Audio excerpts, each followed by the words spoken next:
Oi pessoal, tudo bem? Bem-vindos de volta. E hoje a gente vai falar sobre colegas de trabalho difíceis, colegas de trabalho tóxicos. O que a gente faz, né, nessas situações? Bom, eu já passei por essa questão durante muito tempo. Ainda passo de certa forma, né? Então eu preciso aprender a lidar com isso também. E tem uma questão muito interessante que eu vou trazer para vocês, que é a gente olhar pra gente nesse vídeo, tá? Eu vou responder a pergunta aqui de uma telespectadora aqui do canal, né, uma inscrita aqui do canal que ela me mandou o e-mail, eu vou ler para vocês o e-mail dela. E diferente do que eu costumo fazer, que é passar sugestões de como você deve agir, eu vou pedir pra gente olhar pra gente nesse vídeo e avaliar situações que podem estar fazendo com que a gente não consiga se posicionar em relação a pessoas que nos trazem desconforto. Eu vou falar sobre isso porque isso também acontecia comigo, aconteceu durante um tempo longo, prolongado, de situações abusivas em relação a colegas de trabalho. Então, eu vou explicar para vocês o que fez eu pensar diferente e como você pode também fazer isso aí. Então eu vou começar lendo o e-mail dela, tá? Eu não vou falar o nome dela. Então ela fala o seguinte: Oi Angélica, ela fala o nome dela. Eu assisti um vídeo seu que apareceu para mim no YouTube. Eu queria que tu me aconselhasse de como proceder com uma colega de trabalho, que tudo que eu faço não presta na visão dela. E ela sempre me magoa muito. Eu fico tão nervosa que perco a coragem de dar uma resposta nela. Ai, gente, eu sei muito bem o que é isso, tá?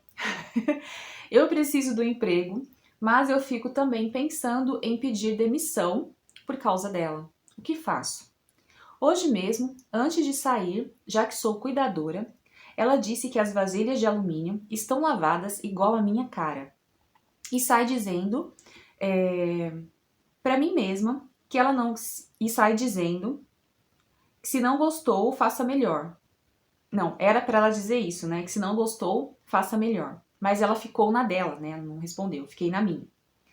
Observação. Aliás, desde que ela chegou, ela tá sempre me chamando atenção, como se fosse a dona do lugar. Ela me ofende sempre com palavras e chega a me humilhar. Às vezes penso que não vai com a minha cara. Na verdade, tem projeção aí, tá? Ou não era a pessoa que ela, ou eu, né, não sou a pessoa que ela espera. Digo não ser da laia dela.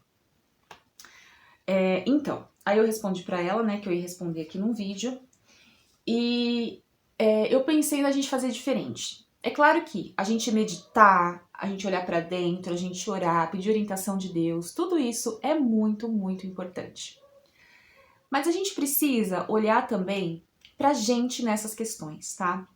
Por exemplo, ela fala aqui, uma coisa que pega muito pra mim, porque eu fui muito tempo assim. Perco a coragem de dar uma resposta nela. Gente, isso aconteceu comigo várias vezes.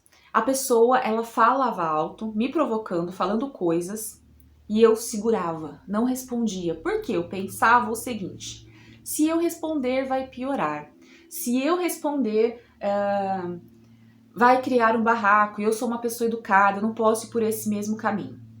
Só que isso tirava todo o meu potencial de posicionamento. Veja bem o que eu quero dizer. Às vezes, a gente está passando por situações complicadas na nossa vida, na nossa jornada. Eu falei isso com uma colega de trabalho esses dias. E aí, a gente não está conseguindo ver o nosso potencial nessa situação. Então, por exemplo, pessoas trazem informações para nós, principalmente para quem tem dificuldade de se posicionar. Elas às vezes vão argumentar de uma forma mais ríspida, elas vão chamar a atenção, elas vão invadir o seu espaço, elas vão te stalkear, tá? Que aconteceu comigo, com essa pessoa no meu trabalho. A pessoa ficava passando na minha rua, stalkeando a minha família, virou uma coisa assim, absurda. Né? Eu tive que juntar provas e ameaçar na polícia pra vocês verem o grau, e eu não tava conseguindo me posicionar. Então, quando essas coisas, elas acontecem conosco, né, de uma colega falar isso pra você, é porque tem um potencial seu que precisa vir à tona e não tá vindo. Que possivelmente é relacionado à capacidade de posicionamento, de falar ou comunicar-se. Então, o que vai acontecer na nossa jornada em relação a isso? Tem um conteúdo aí do inconsciente que possivelmente está reprimido, que é esse potencial que está na sombra. Eu faço um curso sobre a obra do Jung, né? E é interessante que esses dias eu estava estudando sombra nesse curso. E aí eles falavam o seguinte aqui, ó. A sombra da gente pode ser tudo aquilo que a gente não gosta no outro, aquilo que a gente rejeita no outro e aquilo que a gente não vê na gente.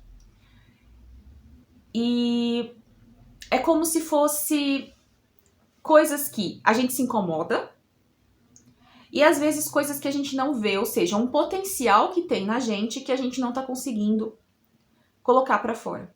Então, por exemplo, essa colega é ríspida, mal educada, né, e chata, mas ela fala que ela não concorda. Ela fala pra você, olha, você lavou a vasilha que nem a sua cara, é grossa? É grossa. Não tô dizendo que ela é educada, mas ela fala, ela comunica. E aí, você odeia essa forma dela se comunicar porque você não tem coragem pra comunicar também o que você não gosta. Então, possivelmente, essa capacidade de se posicionar, de falar, é algo que você jogou para sua sombra, que está guardado em você e que você não está conseguindo colocar para fora. E aí, inconscientemente, você vai para situações em que forçam você a falar e você não fala. E você sofre, você guarda. E aí você vai meditar, você vai escrever no caderno de escrita terapêutica, você vai para a igreja, você vai orar, mas você não fala. Você não coloca o seu potencial para fora. Às vezes na vida, a gente passa por situações em que a gente sofre durante um tempo muito longo porque a gente não reconhece que um potencial nosso está na sombra. Então sombra não é só coisa ruim. Não é só coisa que a gente vê, que a gente odeia no outro e por aí vai, as projeções, né? É também aquilo que a gente coloca escondido, né? E a melhor forma da gente ver isso é na projeção, que é isso que fala, ó. O meu curso eu vou ler para vocês, ó. Uma das formas mais eficazes de ver a sombra é através da projeção. A projeção é quando eu coloco algo que é meu na outra pessoa. Ou, por exemplo, vamos supor que no relacionamento você ame a forma como o seu parceiro conversa com as pessoas, e você admira aquilo, e você acha que você não é aquilo, mas na verdade você é. Você está projetando a sua capacidade nele também. Entenderam? Então, sombra é muito mais amplo do que só uma coisa ruim, né? E ele fala aqui, ó. Quando eu sinto alguma coisa que é intolerável, só que como sendo do outro, isso é a sombra. Então, Jung fala, quase tudo que nos incomoda no outro pode ser uma projeção da sombra, ou seja, tem um complexo naquele assunto, né? Tem um complexo ali que está formando uma sombra, que precisa ser integrada. Eu lembro de uma psicóloga que eu assisto aqui no YouTube, eu vou deixar um vídeo dela para vocês aqui embaixo, que ela fala, por exemplo, assim, se você é uma pessoa que tem agressividade, porque todos nós temos, e você nega essa agressividade, você vive na sombra. Então ela fala uma frase que eu acho bárbara. Ela fala assim, você quer viver sendo um ursinho carinhoso, que é o caso aqui, que era o meu caso também. Que não vai responder, que não vai falar, né? E aí o que acontece? Você aciona a sombra. Tá lá, o mecanismo. Vai começar a te causar dor, vai te causar desconforto, vai te causar culpa, vai te causar raiva, vai te causar ansiedade. Quando você não responde, quando você não se posiciona, você aciona a sombra. Só que você não conseguiu integrar, então ela vai te causar o quê? Ansiedade, raiva, medo. Então você precisa começar a posicionar-se. Então você pode fazer tudo aquilo que a gente já fala aqui no canal. Você pode meditar, você pode tirar o tarô, você pode tomar florais de bar, mas você precisa saber qual é a sombra que está impedindo você de se posicionar. Como ela se formou, quais foram as relações que você teve na infância e adolescência que faziam você não ter coragem de falar?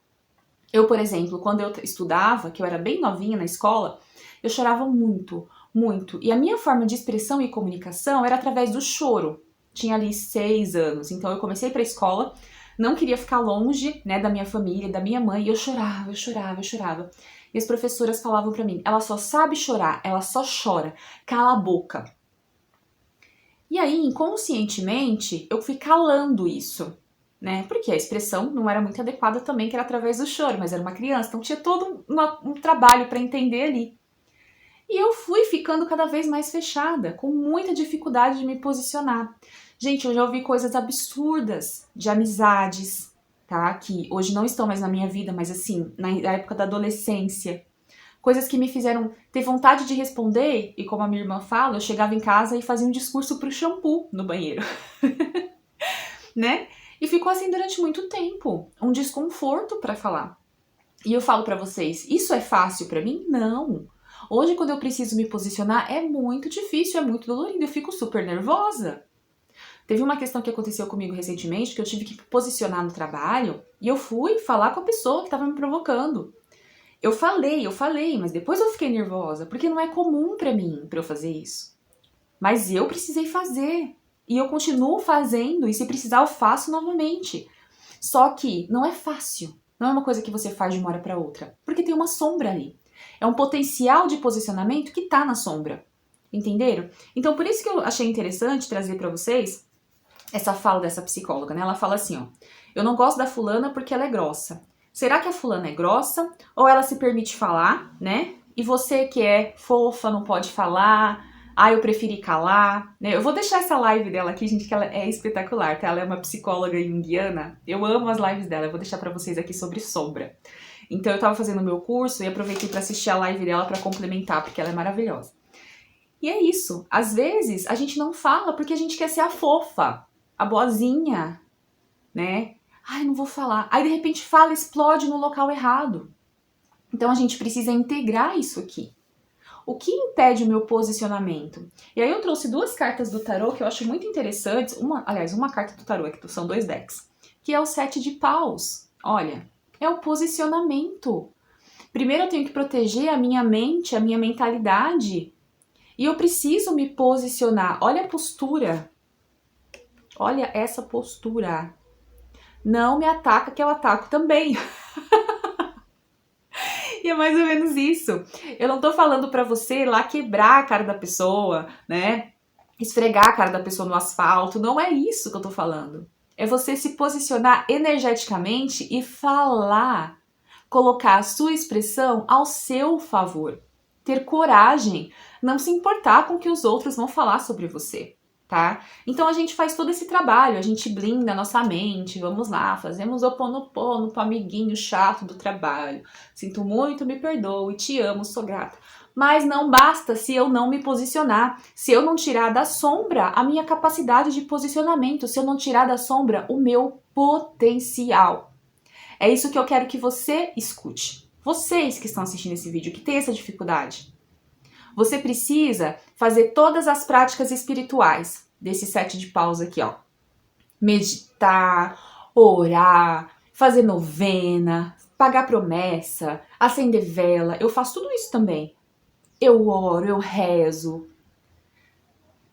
Mas se a gente não se posicionar e usar essa frase, né? Se me atacar, eu ataco também, nesse Brasil. A gente não consegue integrar esse potencial. Entenderam? Então a gente precisa integrar esse potencial que possivelmente está na sombra, que eu acho que é o caso aqui da colega que me mandou o vídeo, porque ela fala, eu não tive coragem e preferi ficar quieta. Tem um deck de tarô que eu gosto também, eu amo esse deck, inclusive, que é o The Wonder Star Tarot. Ele tem um livretinho, e eu acho a definição do 7 de paus, do livretinho dele, muito legal. Eu vou ler pra vocês, só pra vocês entenderem o que eu tô falando sobre essa carta, tá? Essa carta, então, ela fala sobre desafio e ter coragem. E aqui nesse deck ela fala a seguinte explicação. Na vida, a gente vai ter alguns bloqueios ao longo do caminho. E o 7 de paus é uma carta de coragem. Os desafios... Nossa, gente, aqui tá em inglês, tá? Às vezes eu vou dar uma travada. Os desafios pedem que você haja com coragem e que você... Did you know exist in your... E que você não desista. Você está numa posição de ficar de pé, ó, de pé, e lutar, entendeu? E há uma grande oportunidade de você remover os obstáculos e explorar a sua capacidade de coragem e liderança. Acredite nas dificuldades, acredite que as dificuldades são temporárias e servirão como lições valiosas para todos os envolvidos. Então a gente tem sempre um aprendizado quando tá acontecendo essas titicas na vida da gente, tá? E ela termina com uma frase da Zig Ziglar que diz o seguinte: O que você faz quando os obstáculos acontecem? Mude a sua direção para chegar ao seu objetivo, mas não mude a sua decisão de chegar lá. Então, se você tem um obstáculo no trabalho, mude a forma como você se comunica, mude o seu posicionamento, mas não desista do seu trabalho. Não desista das coisas que deixam você feliz. Você fala aqui que precisa do trabalho, né? É claro que se for um ambiente muito difícil e tá te causando dificuldade de saúde mental, aí você precisa realmente, talvez, mudar essa direção. Mas avalie bem se esse é o caso. Leve para os supervisores essa questão, né? Leva para os supervisores. Leva para as pessoas. Você precisa falar, você precisa comunicar. Se você não se comunica, você trupica. A partir disso, você olha o seu potencial. Que potencial meu tá escondido que essa fulana tá trazendo à tona? Que ela tá mostrando para mim que eu devo me mostrar, me posicionar. Qual é o potencial escondido em mim que essa situação tá querendo me mostrar? Pensa nisso. Avalia sobre isso. Continua suas práticas de escrita, de Ho'oponopono, o que você fizer aí. Mas olha para essa sombra. Olha essa necessidade de ser fofa, de não responder, de ser a educada, a lady. Até quando isso é válido na nossa vida? Às vezes a gente precisa sim se posicionar, a gente precisa sim falar, né? E é importante que a gente faça isso, para que as outras pessoas não avancem sobre nós, porque elas acham que a gente é bobinha, que a gente é fofinha, né? Pelo contrário, a gente precisa saber se posicionar e precisa saber, olha, daqui você não passa, esse é meu limite. E você pode fazer isso com a sua colega de trabalho, eu tenho certeza que sim, porque é um potencial seu que está na sombra e que você precisa integrar e desenvolver. Bom, eu espero que você que me mandou esse e-mail tenha conseguido enxergar melhor essa questão, né? Se você precisar, faça um processo terapêutico, né, com um terapeuta da sua confiança. Se você quiser fazer comigo também, não tem problema. Mas procure o seu caminho, procure a sua jornada, integre essa sombra, né? Qual é essa necessidade de não responder, de ser fofa, de ser legal, de não causar um conflito? Por que a gente foge tanto do conflito quando ele é necessário? Conflitos são necessários na nossa vida. Eles nos ensinam muito pra gente se posicionar. Então é isso, pessoal. Eu espero que vocês tenham gostado do vídeo. A gente se vê no próximo. Até mais. Tchau, tchau.